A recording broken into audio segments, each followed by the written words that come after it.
mampu tu masalah kita, bukan masalah Al-Quran tu. Kita yang masalah. Kita bukan belajar daripada kecil.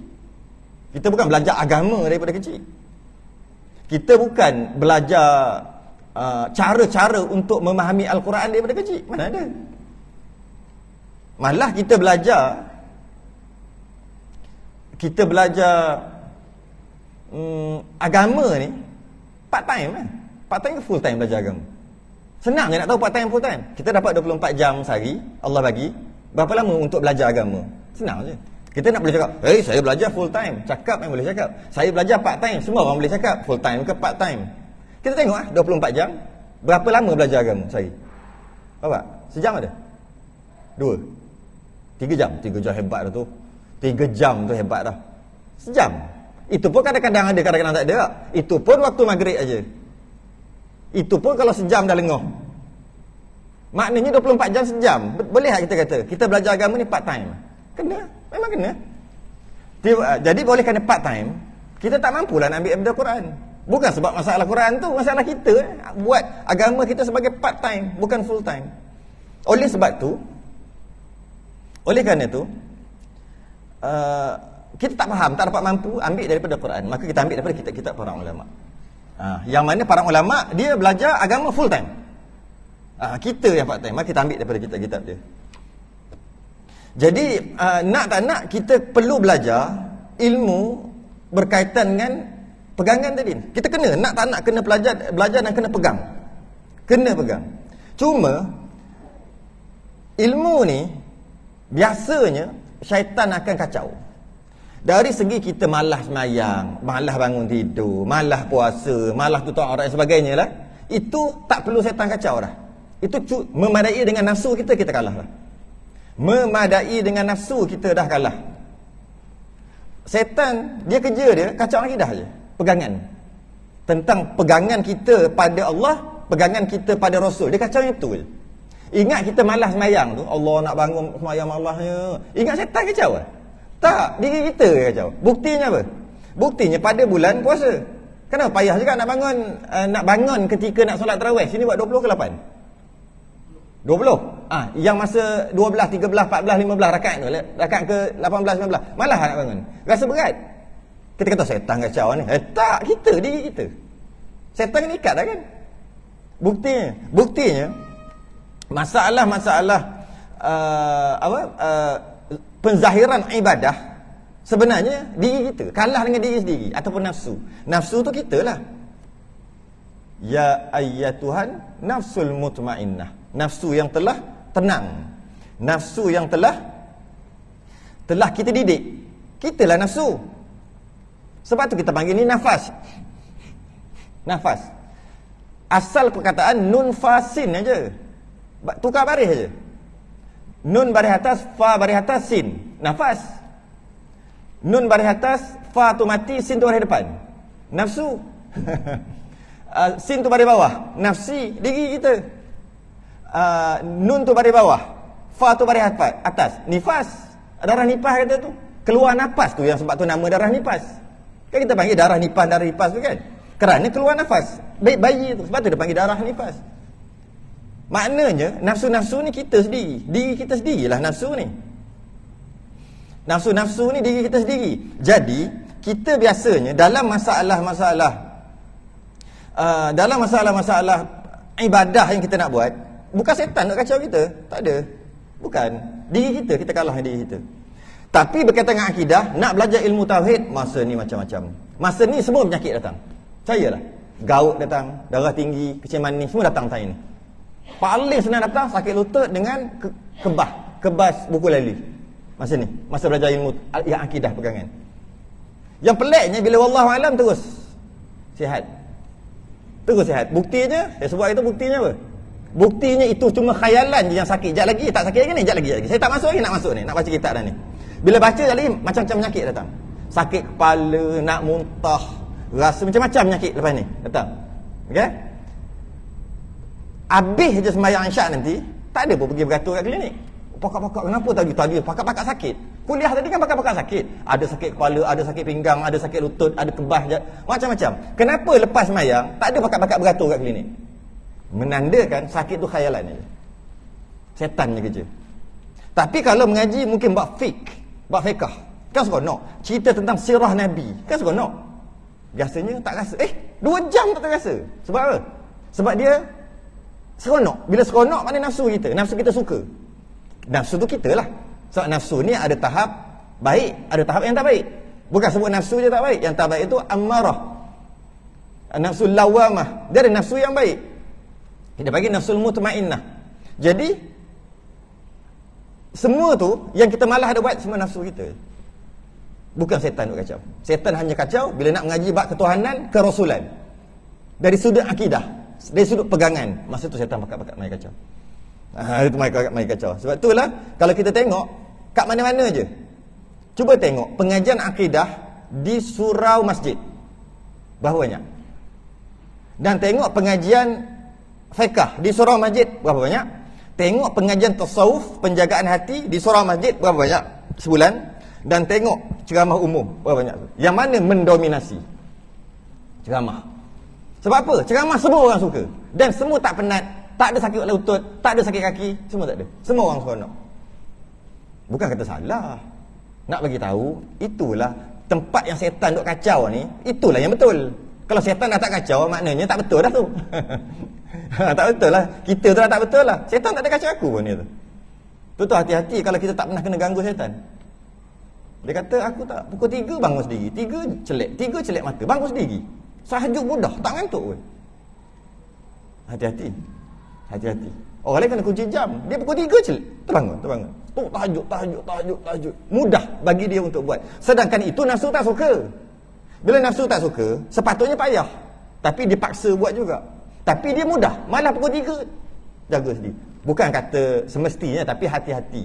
Bimbang takut tipu daya syaitan. Bimbang. Kenapa pula? Sebab tak ada cubaan. Senang. Mana boleh senang? Sembahyang yang senang. Susah weh sembahyang wajib ni. Susah. Apa bukti sembahyang ni susah? Pertama, Quran sendiri cakap sembahyang ni berat. Melainkan orang yang khusyuk. Yang kedua, maksud bukti sembahyang ni susah, hari ni berapa orang solat duha? Berapa orang, berapa kerat, berapa persen je solat duha? Menandakan solat tu berat. Sebab tak wajib, kau tu tak solat. Habis kenapa duk solat ramai-ramai ni? Dah wajib, cuba tak wajib solat maghrib. Tak ada orang. Macam duha berapa orang tadi? Kosong tak? Macam tu lah. Solat ni payah, berat. Qala al-mu'allif rahimahullah ta'ala, bermula segala rukun Islam itu 5 perkara. 5 perkara rukun Islam. Dah sebut dah sebelum ni. Rukun Islam, rukun iman, rukun ihsan. Ada 3. Rukun Islam ada 5. Rukun sembahyang kalau kita tak buat, maka batal sembahyang. Mana-mana rukun tak buat. Tak sujud 2 kali ke, tak rukuk ke, tak baca Fatihah ke, maka tak sah sembahyang kerana kita tak buat rukun. Maka tak sahlah solat kita. Macam tu juga kita berwuduk, tak buat mana-mana, muka, tangan, kepala, kaki, mana salah satu tak buat, tak sempurna, maka tak sahlah wuduk. Berbeza dengan rukun Islam. Rukun Islam kalau tak buat mana-mana satu, tak sah Islam. Jangan. Berapa ramai tak sembahyang, maka tak sah Islam dia ke? Sah juga Islam. Cuma dia berdosa lah, asi. Habis tu rukun iman. Rukun iman je. Tolak mana-mana satu di antara 6 rukun iman, maka tak sah iman. Bila tak sah iman, namanya kufur, kafir. Sebab dia tolak mana-mana satu rukun iman. Tak percaya pada Allah ke, tak percaya pada Rasul ke, tak percaya pada malaikat ke, tak percaya pada kitab ke, maka kufur. Maka tak sah imannya. Tapi kalau Islam, rukun Islam, tidak. Tak puasa, dia telah tidak melakukan rukun Islam sebab dia tak puasa. Adakah tak sah iman dia? Adakah tak sah Islam dia? Adakah dia dah jadi tak Islam dah? Dia masih lagi Islam. Tapi Islam yang asi, Islam yang buat maksiat.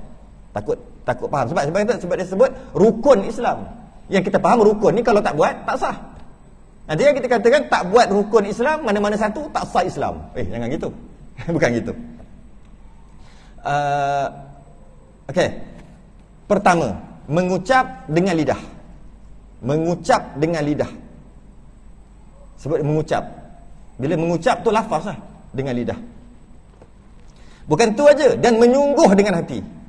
Akan asyhadu an la ilaha illallah. Mengucap dengan lidah. Bila sebut mengucap dengan lidah, ini bagi orang kafir. Orang kafir nak kata masuk Islam, nak jadi Islam, dia kena mengucap dengan lidah. Orang kafir. Tapi kalau orang tu bukan orang kafir, orang Islam, maka tak wajib. Tak wajib mengucap. Sebab kita cerita tentang rukun Islam. Adakah dengan dia tak mengucap menyebabkan dia seumur hidup dia tak pernah mengucap, tapi dia Islam lah, tak pernah mengucap 2 kalimah syahadah, adakah dia kafir? Tidak, dia masuk Islam. Habis kata mengucap dengan lidah ni bagi orang kafir yang nak masuk Islam. Wajib mengucap 2 kalimah syahadah. Bukan itu saja, bukan sekadar mengucap, wajib juga menyungguh akan dia, menyungguh dengan hati. Bukan sebut kat mulut semata-mata, kena sungguh-sungguh dengan maksud, kena faham maksud apa, kena faham maksudnya apa. Habis orang Islam tidak wajib mengucap. Mengikut mazhab Syafi'i tak wajib mengucap 2 kalimah syahadah di luar sembahyang. Mazhab Maliki wajib mengucap 2 kalimah syahadah di luar sembahyang sekali. Mazhab Maliki dengan niat untuk melepaskan kewajipan. Kita pernah tak mengucap 2 kalimah syahadah dengan niat untuk lepas kewajipan? Ada tak sebelum ni? Kita mengucap 2 kalimah syahadah juga, niat kita nak melepas kewajipan ke? Tak kan? Saja je nak mengucap. Maka kalau begitu, ulama mengatakan disunatkan, malah sangat dituntut untuk setiap orang mengucap lepas ni dengan niat nak angkat kewajipan. Sebab siapa tak mengucap 2 kalimah syahadah di luar sembahyang, sebab dalam sembahyang memang mengucap pun di luar sembahyang dengan niat untuk mengangkat kewajipan, maka berdosa pada mazhab Maliki. Mazhab Syafi'i tak berdosa. Sebagai meraihkan mazhab Maliki, antara salah satu daripada 4 mazhab Ahlussunnah wal Jamaah, maka kita digalakkan untuk buat. Nanti sekejap lagi buat ke, sekarang buat teruslah. Syahadah je lah, bukan susah pun. Asyhadu an la ilaha illallah wa asyhadu anna Muhammadar Rasulullah. Niat ni nak lepas kewajipan. Kalau tidak berdosa. Walaupun mazhab Syafi'i tak berdosa. Sebab mazhab Maliki kan. Okey. Mazhab Maliki di luar solat. Kenapa orang Islam tak wajib mengucap 2 kalimah syahadah? Kenapa orang Islam tak wajib mengucap 2 kalimah syahadah? Sekali pun tak wajib mengikut mazhab Syafi'i. Kerana Islam dia Islam automatik. Dia panggil Islam baka dan keturunan. Islam automatik. Apabila mak ayah dia ataupun salah seorang yang Islam, okey, automatik anak jadi Islam pada umur 6 bulan dalam perut, dalam rahim. Sebab tu jika dilahirkan 6 bulan ke atas, maksudnya 6 bulan dalam kandungan, lahir tu maksud sama ada hidup ke mati kan, wajib mandi, kapan, sembahyang tanam. Kenapa? Sedangkan dia 6 bulan ke atas, sedangkan dia dalam perut lagi, dia mana ada kira apa? Kenapa wajib juga melaksanakan seperti mana orang Islam? Sebab dia memang Islam. Maknanya bermula Islam itu, jika mak ataupun ayah dia salah seorang ni Islam, bermula Islam anak yang dalam perut tu apabila umur 6 bulan. Bawah 6 bulan dia tak panggil Islam. Tapi mak ayah dia orang Islam lah. Sebab atas pada 6 bulan tak boleh hidup anak tu. Dalam sekurang-kurang kandungan mazhab Syafi'i 6 bulan. Sekurang-kurang mengandung. Sebanyak-banyak maksimum 4 tahun. Tu mazhab Syafi'i, itu fiqahnya. Maksimum 4 tahun. Biasanya 9 bulan. 4 tahun. Diriwayatkan orang yang lama duduk dalam rahim ibu dia kebal. Masuk kebal tu bukan tembak tak mati, kebal lah. Kuat. Urat besi tulang dawai jenis kuat. Siapa yang duduk lama dalam rahim ibu. Tapi kita tak boleh 9 bulan doktor kerja nak cocok nak apa, nak panggil, nak induce nak paksa keluar. Sedut betul lah, sedut lonjong kepala budak tu. Saya tengok baru beberapa hari ni, baru sehari lonjong kepala dia, kena sedut. Sebab nak paksa, takut anak makan tahi katanya. Itu tak apalah, itu kedoktoran, kita tak nak masuk campur, bukan bahagian kita. Cuma nak beritahu, dalam kitab-kitab fiqh, sekurang-kurang mengandung 6 bulan, sebanyak-banyak mengandung paling maksimum ada 4 tahun. Keluar-keluar tu siap, rambut lebat, gigi dah ada. Berlari dah kot. Wallahu a'lam. Okey. Jadi bermula 6 bulan, maka dia dah dapat status Islam. 6 bulan. 6 bulan Qamariyah. Bila 6 bulan Qamariyah, maknanya tak sampailah 6 bulan Syamsiah. 5 bulan berapa hari? 20 1, 2, 3, 4. 5 bulan 23 hari. 5 bulan 23 hari. Kalau ikut kiraan Masih. Kalau ikut kiraan hijrah kita 6 bulan tepat. 6 bulan. Maka dah status dia Islam kat situ. Sebab tu bila dia lahir kan, dia wajib dimandikan. Lahir matilah maksudnya. Lahir mati. Sama ada dia lahir tu hidup kejap lepas tu mati, ataupun lahir-lahir mati dah 6 bulan ke atas. Maka wajib mandi. Kapan? Solat dan tanam. Menandakan Islam dalam perut lagi. Jadi kerana tu tak perlulah nak syahadah. Tak perlulah asyhadu. Dia panggil Islam baka dan keturunan. Tapi dalam sembahyang kena ucap jugalah. Dia kata kat sini mengucap dengan lidah macam orang bisu.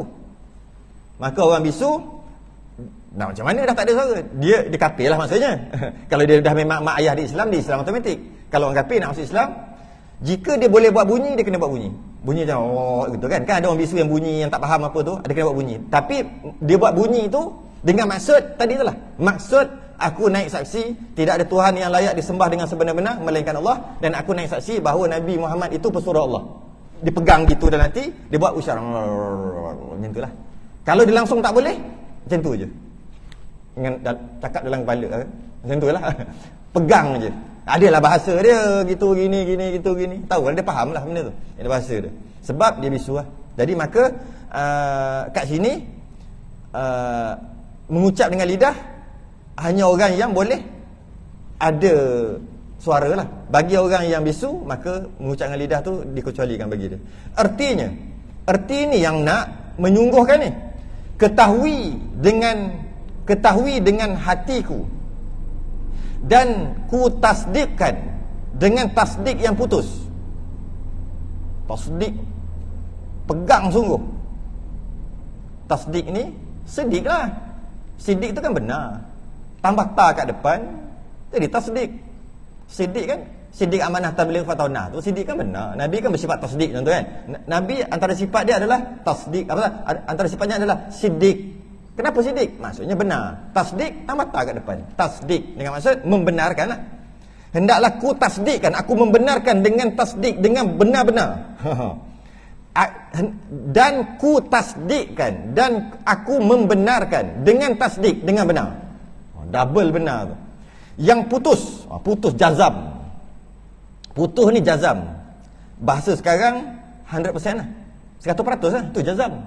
99.99999 dia tak panggil jazam. Dia tak panggil jazam. Jazam ni 100%. Iaitu maksud putus. Bahawa sungguhnya tiada Tuhan yang disembah dengan sebenar-benar. Tiada Tuhan. Kalau kita tengok asyhadu alla ilaha illallah, asyhadu tu aku naik saksi. Dalam terjemahan tak ada. Ada tak? Mana ada?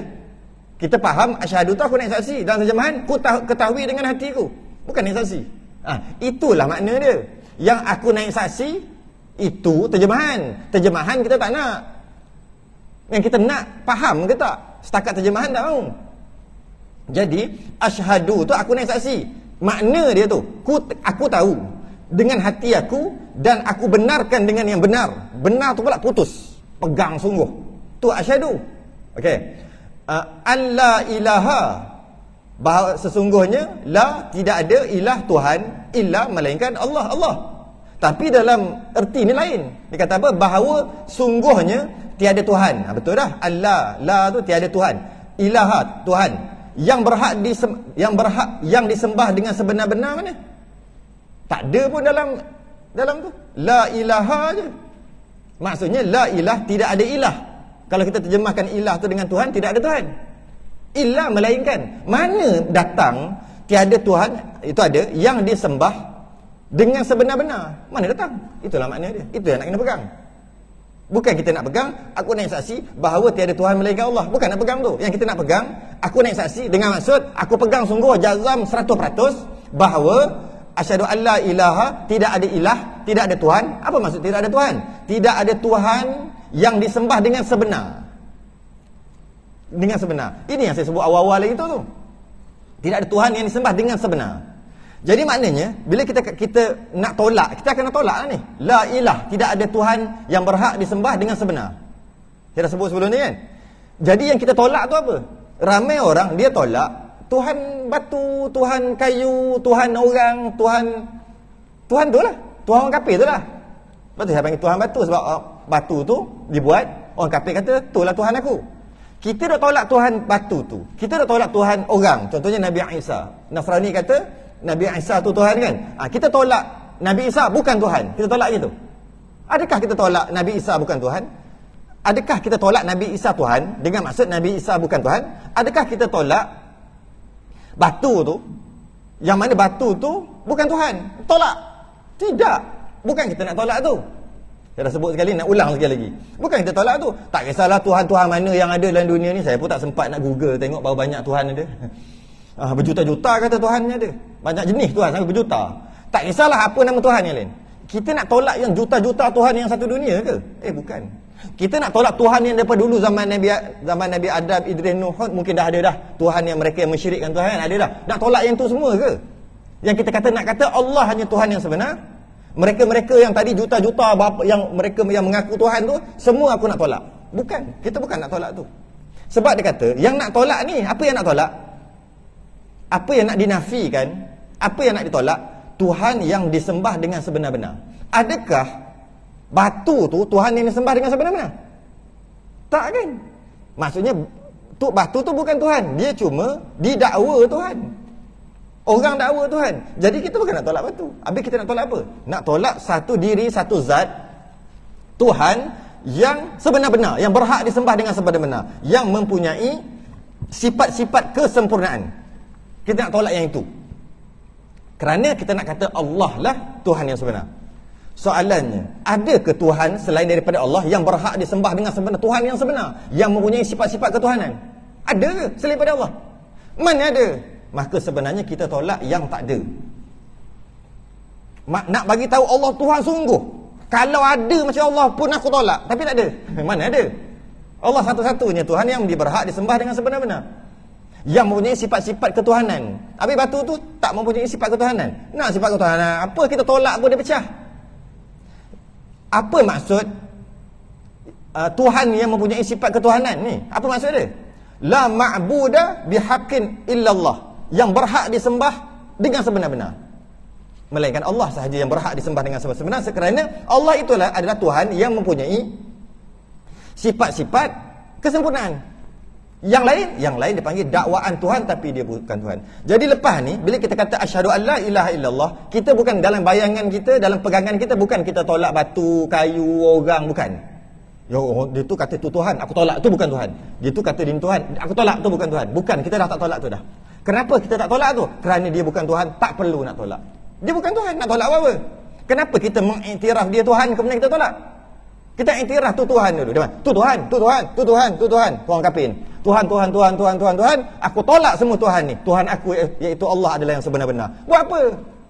Kita dah iktiraf dia Tuhan baru kita tolak. Tak payah iktiraf. Itu bukan Tuhan. Ini batu, ini orang, ni makhluk, ni makhluk, ni makhluk, ni makhluk, makhluk. Aku tak tolak pun. Tak tolak sebagai Tuhan. Sebab dia bukan Tuhan, nak tolak apa-apa. Dia tak perlu tolak. Jadi asyhadu an la ilaha illallah adalah aku pegang sungguh-sungguh bahawasanya tidak ada Tuhan yang berhak disembah dengan sebenar-benar, Tuhan yang mempunyai sifat-sifat istighna dan iftiqar, Tuhan yang mempunyai sifat-sifat kesempurnaan sebagai Tuhan. Aku nak tolak kerana aku nak kata Allah sahaja yang benar. Bila cari-cari tak ada pun. Sebenarnya kita tolak perkara yang tak ada. Nak bagi tahu dua kali lipat kita kata Allah tu Tuhan, bukan sekali. Dua kali. Itu maksud pegang dengan sebenar-benar. Itulah maksud pegang. Dikatakan sini menyungguhkan. Itu sungguh. Kalau setakat tolak Tuhan orang kafir, tak sungguh. Dakwa Tuhan, tolak. Dakwa Tuhan, tolak. Dakwa Tuhan, tolak. Tak sungguh pun. Sebab dia bukan Tuhan, dakwa aja. Dan mengucap dengan lidah. Mengucap juga dengan lidah bagi orang kafir nak masuk Islam. Ataupun ikut pendapat Imam Maliki, pendapat mazhab Maliki, wajib kita syahadah sekali dengan niat nak angkat kewajipan tadi. Mengucap dengan lidah juga. Apa dia? Dan menyungguhkan dengan hati. Wa asyhadu anna Muhammadan abduhu wa rasul. Ataupun riwayat yang kedua, wa asyhadu anna Muhammadar Rasulullah. Mana-mana sama aje. Dua-dua kuat. Wa asyhadu anna Muhammadan abduhu wa rasuluh. Mengucap dengan lidah dan sungguh-sungguh juga. Tengok artinya apa. Ku ketahui dengan hati aku dan ku tasdikkan, aku benarkan dengan tasdik, dengan benar-benar yang sungguh, tasdik yang putus, jazam 100%, bahawa sesungguhnya Nabi Muhammad sebenar-benarnya hamba Allah. Maknanya dia bukan Tuhan. Nabi ni bukan Tuhan. Dia hamba, tu nombor satu. Dia adalah makhluk. Bila hamba ni makhluk, pegang yang tu dulu. Dan pesuruhnya, tapi bukan biasa-biasa. Kul innama ana basyarum mislukum. Aku ni manusia macam kamu. Bezanya yuha, pesuruh. Aku diterima wahyu untuk disampaikan, pesuruh kepada sekalian jin dan manusia. Ini siapa ni? Ini khusus untuk Nabi kita. Nabi-Nabi yang terdahulu, dia hanya diutuskan untuk bangsa ataupun kaum yang tertentu sahaja. Contohnya Nabi Musa diutuskan untuk Bani Israel. Dia tak diutuskan untuk Bani Arab. Tidak. Nabi Hud diutuskan Bani apa? Hud. Bani Arab kan? Ada beberapa, 4 orang je Nabi yang Bani Arab. Kebanyakannya diutuskan untuk ya Bani Israel aja. Maknanya jika ada kehidupan dekat tanah Melayu kita ni dulu, masa zaman Bani Israel, zaman kita kata Nabi Isa ke, Nabi Musa ke, Nabi Zulkifli ke, ada masa tu, kita katalah ada kehidupan kat sini. Tok nenek kita lah kot, ada kat sini. Maka adakah Nabi Zulkifli, Nabi Zakaria tadi tu di Bani Israel tu, Bani Israel, adakah perlu menyampaikan kepada Bani Melayu, Bani Tamim, Bani Melayu ni kat sini? Tak. Sebab dia hanya untuk tempat tu je, Bani tu je, kawasan tu sahaja. Malah untuk jin pun tak perlu. Tak perlu untuk sampaikan. Mana-mana rasul tak perlu sampaikan untuk jin. Dan dia hanya sampaikan untuk kawasan tu je, kaum tu je, Bani Israel. Maknanya macam mana dengan orang, mudah kata tok nenek kita yang ada kat sini dulu, beribu tahun dulu. Mereka, kita kalau ikut sejarahnya, agamanya agama sembah roh ni, agama sembah semangat. Sampai sekarang ada lagi kan, apa, tok nenek cucu tumpang lalu, tu semangat tu sampai sekarang ada lagi benda tu. Itu asal, agama asal tu, sebelum datang, sebelum Hindu lagi datang, agama asal ni sini. Kita panggil agama lah, pegangan mereka. Habis mereka macam mana, bakal masuk neraka ke? Tak. Waktu zaman Nabi Musa ni, cerita zaman Nabi Musa ni, Nabi Isa ke atas, bukan zaman Nabi kita. Zaman Nabi Musa, Nabi Isa ke atas. Macam mana ni? Dia panggil ahli fatrah. Tak sampai seru, maka syurga tempat dia. Syurga tempat dia. Dia panggil ahli fatrah. Sebab tak sampai seru. Tak sampai seru. Okey. Diutuskan Nabi kita rahmatan lil alamin. Bukan dekat Bani Israel saja, dekat Bani Israel, dekat Bani Arab sendiri, dekat seluruh Bani Melayu, Bani Cina, Bani apa yang semua, Bani yang Bani India, Bani semua. Nabi kita. Bukan tu aja, jin pun sama. Nabi pernah ajak sahabat, teman dia untuk dakwah dengan jin. Nabi buat bulatan. Kau duduk dalam bulatan ni.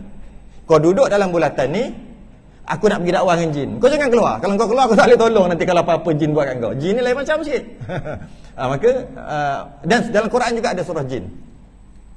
Ada juga surah jin, menandakan Nabi kita diutuskan bukan sekadar untuk manusia, tapi untuk jin. Malah sebenarnya Nabi kita jadi rahmat untuk sekalian alam. Nabi kita juga diutuskan untuk pokok, untuk binatang dan sebagainya. Cuma bukan dengan maksud beriman dengan Nabi, bukanlah. Maksudnya dekat pokok, ketika Nabi diutuskan, Nabi tak bagi petik pokok suka-suka, kecuali ada sebab. Dia dah tak cantik dah, baru potong. Tapi kalau saja-saja je, tengok je bunga ke daun ke, lawa, tengok, pam, Nabi kita tak ajar gitu. Tak boleh buat gitu. Tak boleh. Kenapa buat? Apa salah buat? Kenapa? Daun dia dah nak mati, dah kering dah. Ada alasan tak apa? Tapi saja-saja buat tak boleh. Saja-saja tak boleh. Sebab Nabi kita tak bagi buat gitu. Sama ada Nabi kita diutuskan malah untuk batu, untuk kayu sekali pun. Banyaklah kisah-kisah. Rahmat sekalian alam. Jadi, tapi diutuskan untuk beramal, malah untuk malaikat juga. Nabi kita diutuskan untuk malaikat. Dengan malaikat datang, turunkan wahyu, jumpa Nabi, mendapat rahmat untuk malaikat tu sendiri. Malaikat-malaikat yang jumpa Nabi tu, dia jadi naik pangkat. Mudah kata gitulah. Naik pangkat malaikat-malaikat tadi, jumpa Nabi kita. Jadi maknanya, Nabi kita memang rahmat sekalian alam. Cuma diutuskan untuk bangsa jin dan manusia, untuk istilah panggil mukallaf, untuk beramal, ada yang boleh, ada yang tak boleh. Itu manusia dan jin. Ya. Yang kedua, mendirikan sembahyang 5 waktu. Yang ini kita akan bahas satu-satu nanti. Yang ketiga, puasa pada bulan Ramadan. Yang keempat, memberi zakat. Yang kelima, naik haji ke Baitullah. Naik haji ke Baitullah jika kuasa engkau berjalan ke atasnya.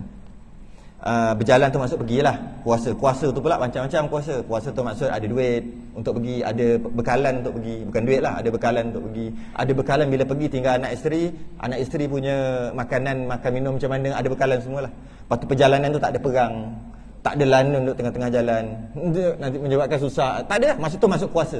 Itu masuk kuasa untuk pergi haji. Dan jangan guna sipir yang tadi tu, sipir rukun semayang. Jangan guna sipir tu. Kalau tak mendirikan semayang, tak cukup rukun Islam, tak sah Islam. Jangan, bila tak sah Islam bukan Islam. Jangan pakai sipir tu. Pakai sipir tu dekat rukun iman.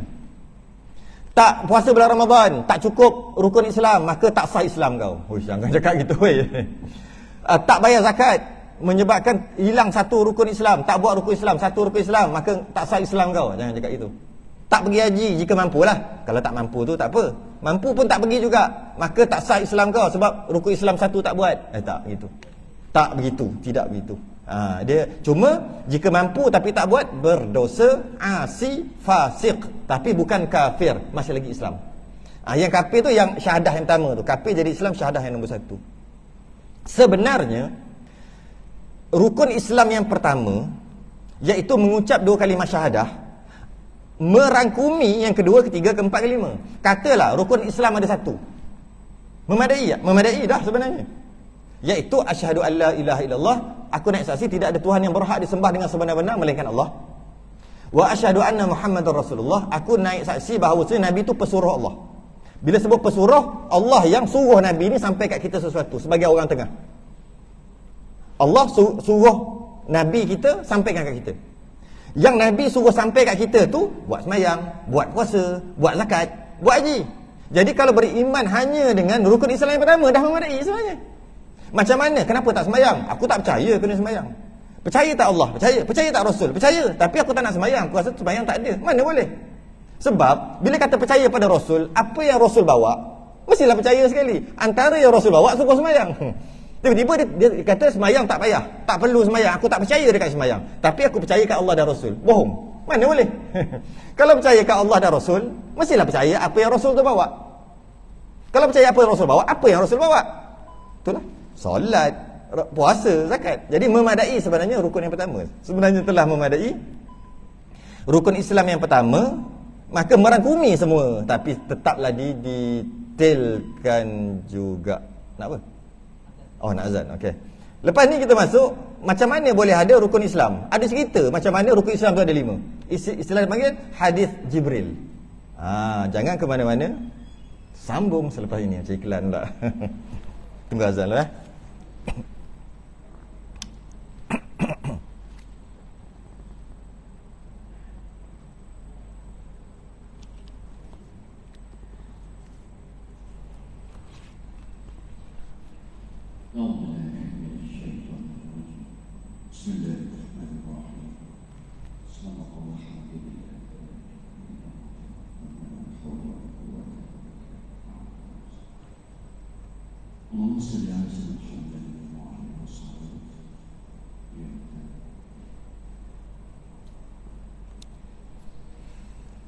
Allahu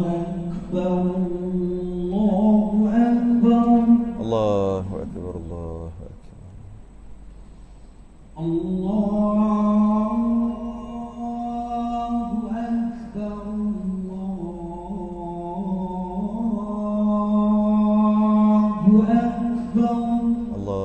Akbar. Asyhadu an la ilaha illallah.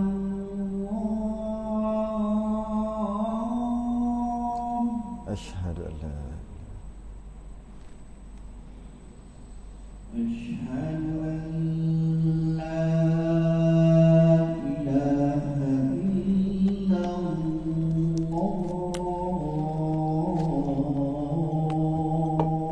Asyhadu an la Asyhadu an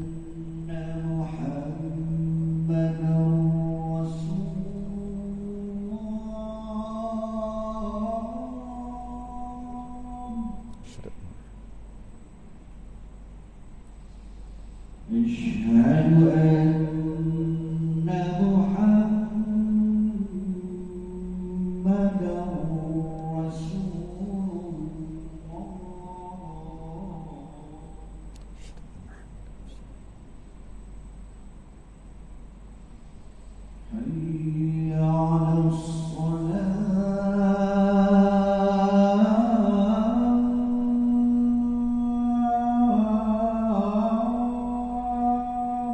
لا حول ولا قوة إلا بالله. حي على الصلاة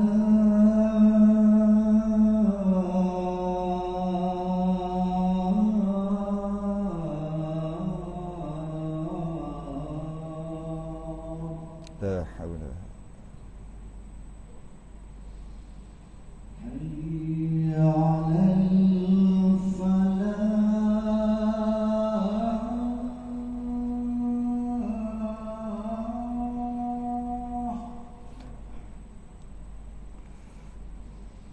حي على الفلاح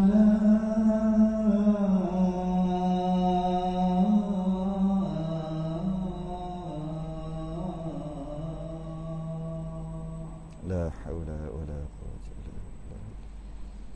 الله أكبر الله أكبر الله أكبر الله. لا إله إلا الله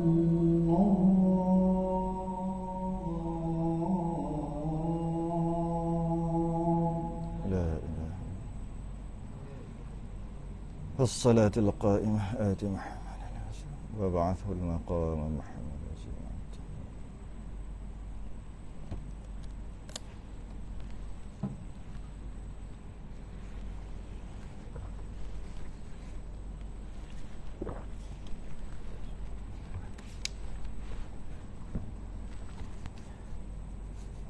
Macam mana boleh ada rukun Islam ni?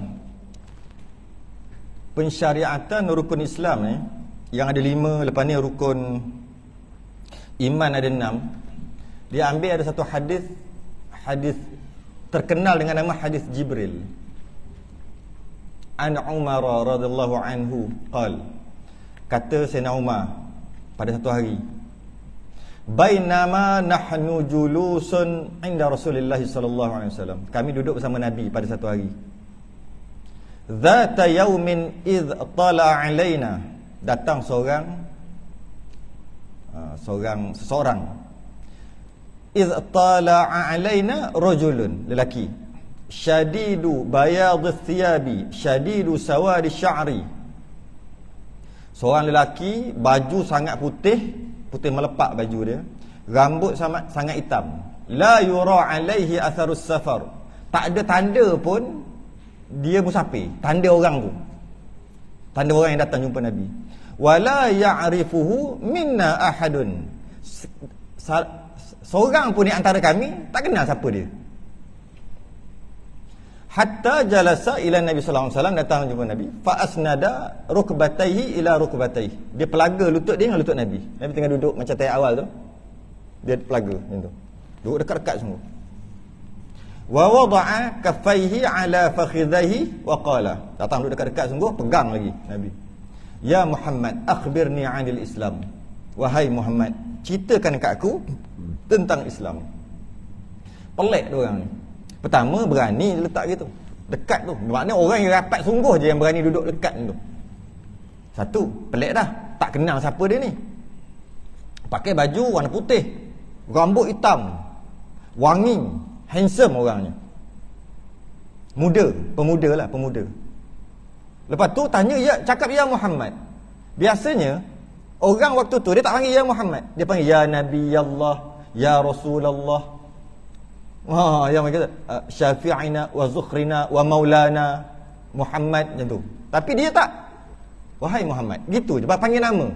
Maknanya dia kena rapat sungguh, baru berani panggil nama. Dah pelik lagi, Sayyidina Umar pelik. Lepas tu tanya pula, akhbirni 'anil Islam, cerita aku Islam ni sikit. Faqala, jawab Nabi, al-Islamu an tashhada an la ilaha illallah. Tu jadi rukun Islam. Islam adalah kamu mengucap asyhadu an la ilaha illallah wa anna muhammadar rasulullah. Wa tuqimas salat. Wa tu'tiyaz zakah, tunaikan zakat. Wa tasuma ramadan, puasa bulan Ramadan. Wa tahujjal baita in istata'ta ilaihi sabila, pergi haji jika mampu. Qala, bila dia dengar macam tu, yang tanya tadi, dia kata sadaqta, engkau betul. Kata Sayyidina Umar, fa'ajibna, kami semua pelik. Lahu yas'aluhu wa yusaddiquhu. Dia tanya, lepas tu dia jawab. Bukan, dia tanya, lepas tu orang jawab, dia membenarkan. Betul. Apa benda ni? Pelik kami, kata. Fa'ajibna. Kami pelik, semua pelik. Akhir sekali, hari tu panjang, saya lompat lah. Last sekali, Nabi kata, kau nak tahu tak bila semua dah tak ada lah? Dia itu adalah Jibril. Dia datang kepada kamu untuk mengajar agama kamu. Bukan Jibril nak ajar aku, kan? Nak ajar kamu. Tapi melalui persoalan macam tadi. Hebatnya para sahabat, malaikat sendiri mari ajar. Sebab tu kita tak boleh tolak para sahabat. Tak boleh tolak. Sebab tu dia ada ijma' sahabat. Apa saja pendapat sahabat, kita kena terima. Sebab malaikat sendiri mari ajar. Dalam kadang-kadang malah dia anak murid Nabi. Para sahabat lagilah. Tak boleh tolak para sahabat. Maka kita dapat faham kat situ, itulah rukun Islam. Tapi para ulama diistimbat lebih lagi. Apa yang kita faham daripada hadis tadi? Kita faham Jibril datang tanya Nabi, Nabi jawab, para sahabat dapat ilmu, jadi rukun Islam. Tu je lah yang kita faham. Apa lagi yang kita boleh ambil daripada hadis tadi? Ulama dia korek lagi daripada hadis tu. Dia kata,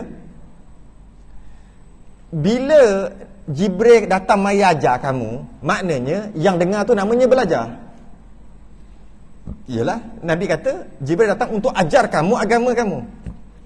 Maka yang mendengar tadi, dialah nama belajar. Jibril namanya pengajar. Okey. Dan Jibril dia ada penampilan, sebab Jibril bukan rupa macam tu. Rupa Jibril ni besar, 600 sayap ada Jibril. Kan dah cerita sebelum ni kan, 600 sayap. Jibril ni besar. Maknanya dia menyerupai seorang lelaki. Dan dia nak ajar sahabat. Maka dia menyerupai tu, tubuh badan dia adalah orang nak belajar sepatutnya kena macam tu. Dia ajar sekali dengan tu, praktikal sekali. Maka dia datang dengan pemuda, muda. Maknanya nak belajar kena muda. Bukan kata orang tua tak payah belajar, bukan. Nak dapat ilmu kena muda. Kalau tak muda, boleh dapat ilmu, slow sikit lah. Banyak kali kena ulang, biasa lah. Okay.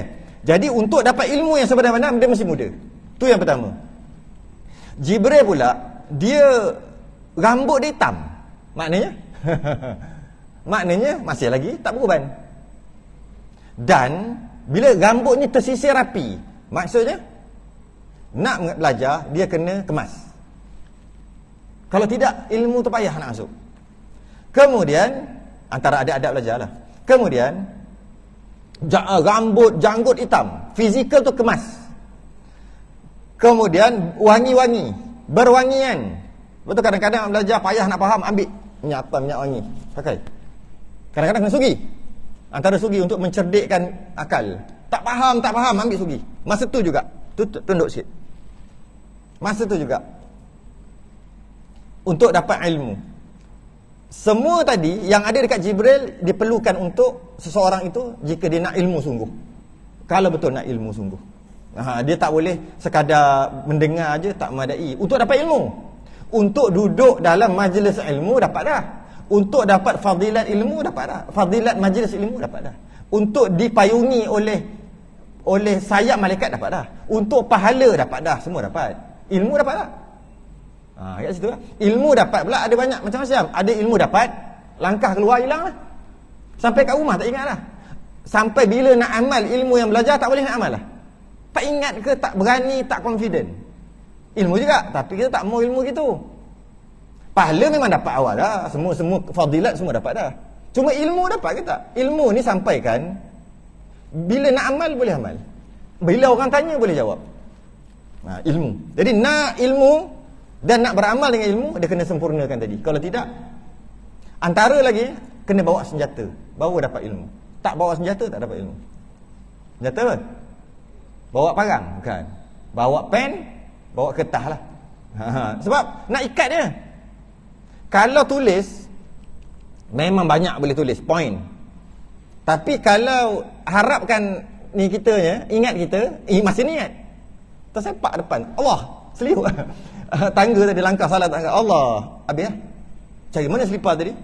Cari selipar 2-3 minit tak jumpa. Masa tu tak ingat dah. Lepas lah. Tapi kalau kita catat, kita tambat dia. Kerana ilmu ni dia macam kuda liar Nabi kata. Kena tambat. Tambat dia dengan pen. Dengan kalam. Bermula rukun iman itu. Bermula, dia akan bahas nanti kat bawah ni. Tapi saya nak mukadimah dulu ni. Sikit lagi. Bermula rukun iman itu, iaitu sambung daripada hadis tadi. Lepas tu Jibril kata kamu benar. Lepas dia kata kamu benar. Lepas tu ada sambung lagi. Jibril tanya balik, fa akhbirni 'anil iman. Kau cerita kat aku iman tu berapa? Tadi Islam. Kita nak masuk ni. Nabi jawab, antu'mina billah. Kau beriman pada Allah. Wa malaikatihi, malaikat. Wa kutubihi, wa rusulihi, wal yaumil akhir, wa tu'mina bil qadari khairihi wa syarrihi. Kemudian dia kata, Jibril jawab, sadaqta, engkau betul. Okey, itu yang kita nak baca. Yang ini. Pertama, rukun iman yang pertama. Amantu billah, beriman pada Allah. Artinya telah percaya aku akan Allah Ta'ala. Percaya Allah Ta'ala. Iaitu menyungguhkan dengan hati, menyungguh dengan hati akan bahawasanya sungguhnya bagi Allah Ta'ala. Nombor satu, wujud. Ada. Macam mana kita nak sungguh-sungguh dengan hati Allah tu ada? Nak kata Allah tu ada. Bukan dengan mulut, dengan hati. Dengan mulut siapa pun tak berani kata Allah ada tak? Tak ada. Seorang pun tak berani cakap. Dia takut kafir. Seorang pun tak akan berani cakap Allah tu tak ada. Allah ada tak? Mesti dia akan kata ada. Yang kita nak bukan kat mulut tu je. Kita nak dekat hati. Macam mana hati kita kata Allah tu ada? Kalau kita Allah itu ada, kita tanya, mana kau tahu Allah ada? Sebab kita menyungguh dengan hati, bukan sekadar sebut kat mulut. Sebut kat mulut satu hal. Sebut Allah itu ada. Hati, tanya, macam mana kau betul-betul ke yakin Allah tu ada? Macam mana nak yakin Allah ada? Seumpama kita bunyi telefon kita berbunyi, kering, kita tengok ada nama, kita pun angkat. Kita pun cakap. Kita yakin tak ada orang yang nama tu lah? Lama tak telefon aku. Kita yakin tak masa kita cakap dia ada? Ada kat tempat dia lah, ada yakin. Kita ada nampak dia? Tak nampak. Yakin tak dia ada? Yakin sangat. Berapa peratus yakin? 100% ke macam mana? Ke yakin 99%? Mana boleh? Yakinnya kita cakap, kita cerita dengan bahawasanya dia ada, sedangkan kita tak nampak dia. Tapi kita tahu dia ada. Macam dalam hati kita pegang dia tu ada. Macam mana kita nak kata Allah itu ada? Macam mana kita tengok, macam mana kita rasa, macam mana kita pegang bahawasanya orang tu ada masa telefon kita. Macam tu kita kata Allah itu ada. Mesti kena pegang gitu. Kalau tidak, iman kita belum sempurna. Kita kata je mulut kita Allah ada, tapi tak boleh pegang sampai macam tu. Kita nak pegang Allah ada sungguh. Sungguh ada. Macam mana kita nak yakin sungguh? Kita ni ada panca indera. Ada mata boleh melihat, telinga dengar, tangan rasa, lidah boleh rasa. Allah tidak dapat dicapai dengan panca indera. Angin ada angin. Tapi macam ni kita boleh yakin tak angin ada? 100% ke 90% ke? Bila kita buat gini kan ada angin kan? Berapa peratus ni? Berapa persen angin tu ada? 100% tak? Nampak angin? Tak nampak? Sebab apa kita yakin 100%? Kita jangan cerita yang nampak tiang ni ada. Ni tak payah sembang, memang nampak. Kita cerita yang tak boleh nampak, tak boleh pegang, tak boleh dengar, tak boleh semua, tak boleh bau, tak boleh apa semua. Tapi kena percaya sungguh-sungguh. Bukannya senang-senang. Saya kata, ada dinosaur kat belakang. Percaya? Berapa persen percaya? Ke tak percaya langsung? Ada dinosaur kat belakang. Jangan tengok, ada dinosaur kat belakang. Ataupun kata jauh sikit. No, di Berserah tu ada dinosaur 2 ekor. Main dekat Bukit Berserah. Hari-hari petang-petang dia keluar. Percaya? Tak pernah nampak. Tapi tak percaya. Kita tak percaya. Sebab apa? Kita tak nampak. Pergi tengok. Ada sungguh dinosaur, baru percaya. Sebab panca indera kita dapat tangkap. Soalannya bila dapat tangkap panca indera kita, bila dapat tangkap Allah? Maksud tangkap tu bila dapat cerap, sama ada dengar Allah ke, melihat Allah ke, merasa Allah ke? Mana pernah? Macam mana nak yakin? Benda tu macam mana kita nak yakin benda ataupun dinosaur tadi? Bila tengok, bila dengar, bila tengok mata keluar api. Contoh kat mulut dia. Baru yakin. Selagi sebelum tak yakin. Habis macam mana kita yakin Allah sedangkan kita tak boleh tengok juga? Macam mana kita tak yakin dekat dinosaur dekat berserah tadi? Macam itulah sepatutnya kita tak yakin Allah tu ada. Sebab kita tak pernah tengok dinosaur. Tengok dalam TV tu bohong. Tengok betul, real. Mana pernah tengok? Dengar cerita je. Kita dengar cerita Allah tu ada. Dengar cerita juga orang tu cerita. Kita dengar cerita orang tu kata Allah ada. Orang tu ustaz ke siapa ke? Orang lah kata Allah tu ada. Kita dengar cerita dinosaur ada kat berserah. Sama je. Kita tak percaya sehingga kita melihat. Habis Allah macam mana kita boleh percaya? Maknanya dia ada satu ilmu. Ilmu dia panggil ilmu akal, hukum akal. Yang kita terpaksa guna akal, kita penat guna akal untuk membuktikan Allah tu ada walaupun tak boleh tengok, tak boleh rasa, tak boleh dengar. Dia kena pakai akal. Kalau nak pakai Quran pun boleh. Tapi untuk kita yakin Allah tu ada, tak memerlu ataupun tak perlu ayat Quran pun kita boleh kata Allah itu ada. Maknanya sungguh Allah ada, tak pakai ayat Quran. Sebab bila kita nak berdakwah dengan orang kafir, tak boleh pakai ayat Quran. Macam mana kita nak tarik orang kafir tu? Nak kata Allah Maha mendengar semua, innallaha sami'ul basir. Mana aku percaya? Jadi nak tak nak kena guna akal aja. Macam mana kita guna nak meyakinkan orang kafir bahawa sebenarnya Allah itu ada dan benar, macam tu juga kita nak meyakinkan diri sendiri. Macam mana kita nak tanam dekat hati kita sungguh-sungguh Allah tu memang ada. Nak tanam sungguh-sungguh kat hati Allah tu memang ada. Macam mana nak tanam? Tapi tak boleh tengok. Boleh fikir aje. Tak boleh pegang, tak boleh. Semua tak boleh. Tak dapat dicerap dengan panca indera lah, senang cerita. Macam mana nak yakin ada? Adakah kita berlakon je? Ada sebab takut kafir. Sebab takut jadi kafir kita kata ada, mulut aja. Iman kita hati, bukan kat mulut, dekat hati. Maka nak tak nak kena belajar cara. Sebab tak sempat dah saya nak. Terpaksa gantung, takut tak boleh tidur kat malam ni lah. Takut gantung. Wujud tak sempat. Dah cukup sejam lah. Wajib tanam ke akidah bahawasanya Allah itu ada. Macam mana kita nak kata Allah itu ada? Dia perlukan fikir. Macam inilah untuk last sekarang. Kalau kita tengok, saya sebut hari tu, kalau kita tengok apa? Tai lembu ada kat depan masjid. Berapa keyakinan kita, tapi lembu tak ada, tahi je ada. Berapa persen lembu ada? Orang tak nampak tak jumpa lembu, jumpa tahi aja. Tahi lembu. Berapa peratus kita yakin Allah tu ada? Berapa persen kita yakin lembu tu ada? Bila jumpa tahi dia. 100% ke? 100%. Boleh tak kita kata mungkin dengan kot tahi tu jadi sendiri, tumbuh. Boleh tak? Tak masuk akal lah. Ke apa yang panggil? Tak masuk akal. Nah, kita akan kata gitu. Tu lah pakai akal lah tu. Geraklah akal sikit. Tak masuk akal. Tahi ada tapi lembu tak ada. Jadi sendiri. Tak masuk akal. Mesti ada tuan lembu, mesti ada lembu. Tapi lembu tak nampak. Tak nampak pun mesti ada. Itu antaranya lah. Antaranya. Maka nak tak nak kita kena menyungguh kata Allah itu ada. Dari segi pegang kena kata Allah itu ada, kerana kesan daripada Allah ada apa dia? Kesan daripada Allah ada alam, ada perjalanan. Kita tengok kuku kita setiap seminggu kena potong. Hari Jumaat biasa potong. Dia panjang. Pernah tak tiba-tiba seminggu tu panjang ini? Dia panjang dia sekata je, panjang tu lah. Yang elok sedap kerat. Tiba-tiba seminggu tak kerat, panjang ni. Ada? Tak, dia mesti cukup. Menandakan ada yang kontrol. Kalau tak ada kontrol, seminggu panjang ni. Minggu depan dah kerat, minggu depan alah tak panjang-panjang. Minggu seterusnya panjang ni pula. Maknanya tak ada yang kontrol. Tapi kalau yang sama je mesti ada yang kontrol. Kita tengok janggut kita. Siapa ada janggut? Rambut. Ada orang tak janggut? Rambut panjang daripada kecil sampai besar.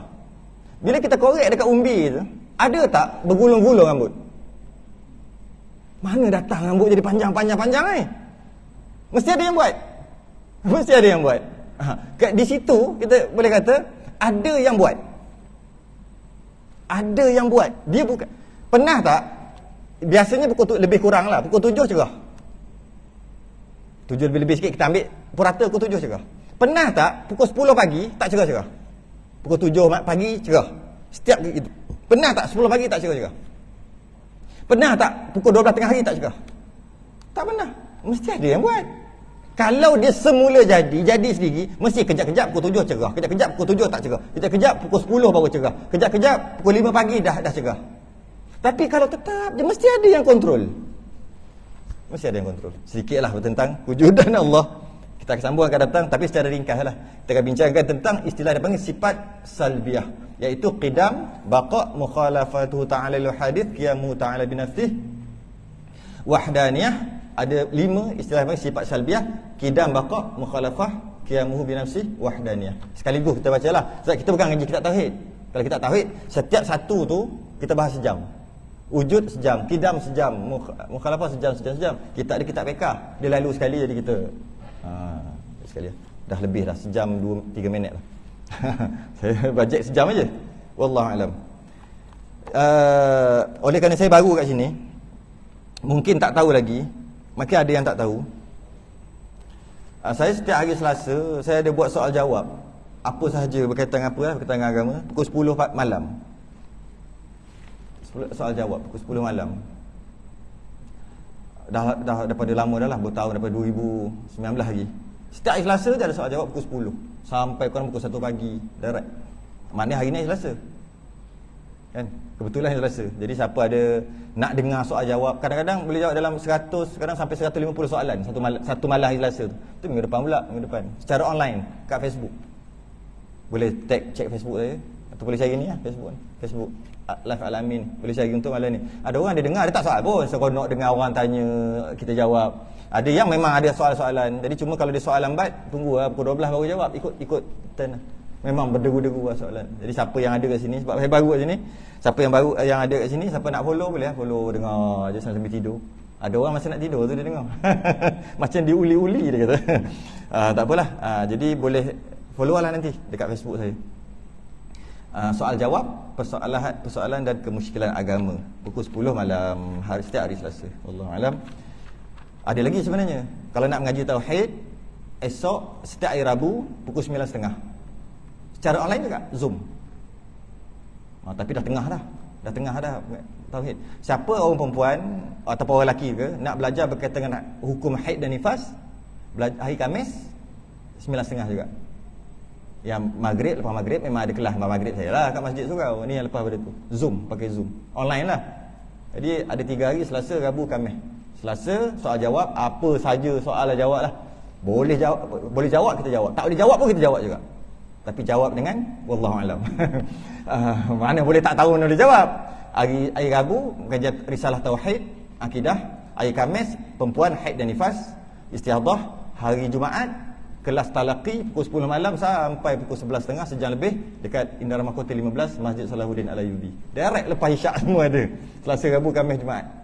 Lepas pada ni ada Sabtu dan Ahad pun ada lagi. Setakat ni banyak sangat, kena stop dulu. Jadi boleh follow, nak pergi Masjid Salahuddin hari Jumaat. Setiap hari Jumaat pukul 10. Kitab Kifayatul Muhtadi, kitab fiqh tebal. Boleh pergi follow. Tapi kena pergi sana lah. Kena pergi Masjid Salahuddin lah. Indara Mahkota 15 tu hari Jumaat. Sekarang ada alasan lagi ke tak nak belajar? Ada alasan lagi? Saya tak tahu, saya jahil. Ada alasan lagi tak? Tak ada alasan lah. Online ke, nak sambil baring, sambil tidur, nak datang talaki pukul lepas maghrib, pukul 10 malam, cakap je, ada je. Tak ada alasan lah tak belajar. Sudah dengan tasbih kafarah dan surat subhanakallahumma wa bihamdika asyhadu an la ilaha illa anta astaghfiruka wa atubu ilaik. Alladzina amanu wa 'amilus solihati wa tawaffawna bil haqqi wa tawassaw. Assalamualaikum warahmatullahi wabarakatuh.